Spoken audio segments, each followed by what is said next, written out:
Everyone, welcome back.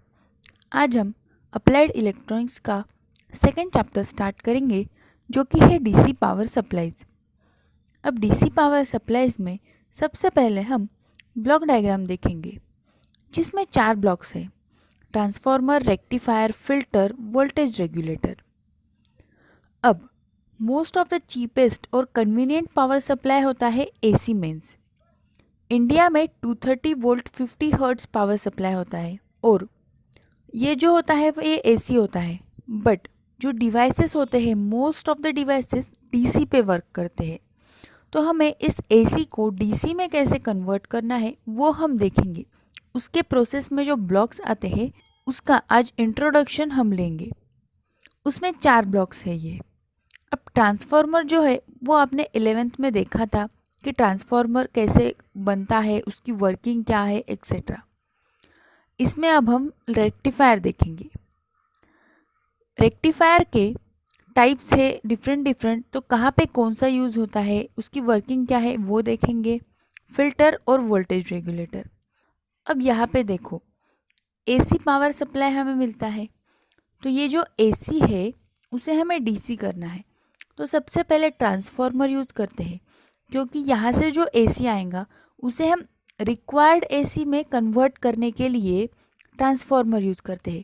Transformer कभी step up होता है, कभी स्टेप डाउन होता है। सो डिफरेंट रेंजेस के डिफरेंट टाइप्स के ट्रांसफार्मर हम यूज़ करते हैं। सो यहाँ पे रिक्वायर्ड जो रेंज है, रिक्वायर्ड वोल्टेज है, उसमें हमारा एसी सप्लाई कन्वर्ट हो जाता है। अब दूसरा होता है rectifier. Convert AC into the pulsating DC. Fluctuating output होता है यहाँ पे, यानी कि ये जो एसी है उसे यहाँ पे डीसी में कन्वर्ट कर दिया जाता है रेक्टिफायर यूज़ करके।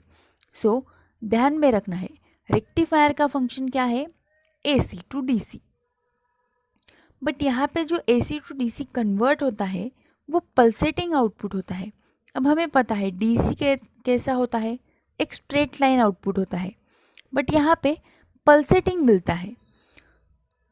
तो रेक्टिफायर का काम इतना ही है कि वो एसी टू डीसी कर देता है। फिर कभी कभी वो कंटिन्यूअस होता है, कभी कभी डिसकंटिन्यूअस होता है। ये जो ऊपर वाली वेवफॉर्म है वो है फुल वेव रेक्टिफायर और ये है हाफ वेव रेक्टिफायर।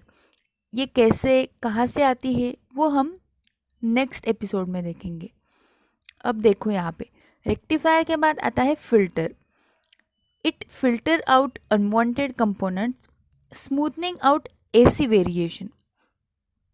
यानी कि यहाँ पे जो अब हमें पल्सेटिंग डीसी सप्लाई मिला है, पल्सेटिंग डीसी वेवफॉर्म मिली है, उसमें का जो अनवांटेड एसी कंपोनेंट है वो रिमूव करने के लिए हम फिल्टर यूज़ करते हैं। अब नाम से ही पता चलता है कि वो अनवांटेड जो चीज़ें है वो रिमूव कर देता है, यानी कि फ़िल्टर आउट कर देता है।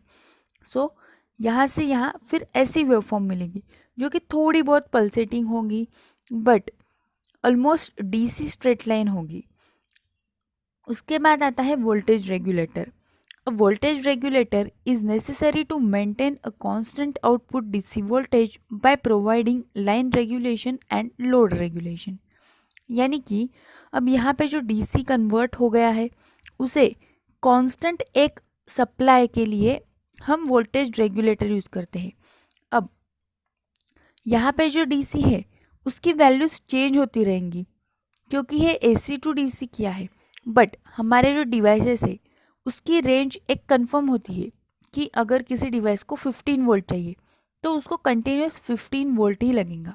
तो वोल्टेज रेगुलेटर यूज़ करके हम ये जो वेवफॉर्म है उसको 15 वोल्ट पे सेट करेंगे तो यहाँ से सिर्फ 15 वोल्ट की डीसी आउटपुट वोल्टेज ही मिलेंगी। इस तरह से ये पूरा जो ब्लॉक है वो वर्क करता है और हमें एसी टू डीसी आउटपुट मिलता है। अब इसमें रेक्टिफायर्स के डिफरेंट टाइप्स हैं वो हम इस चैप्टर में देखेंगे और ये जो बाकी के ब्लॉक्स है उसका डिटेल में फंक्शनिंग भी हम देखेंगे। अगर आपको इस ब्लॉक डायग्राम में कोई प्रॉब्लम हो, क्वेरीज हो तो आप कमेंट सेक्शन में ज़रूर पूछो। इस वीडियो को लाइक करो, शेयर करो और चैनल को सब्सक्राइब करना भी ना भूलो। Thank you.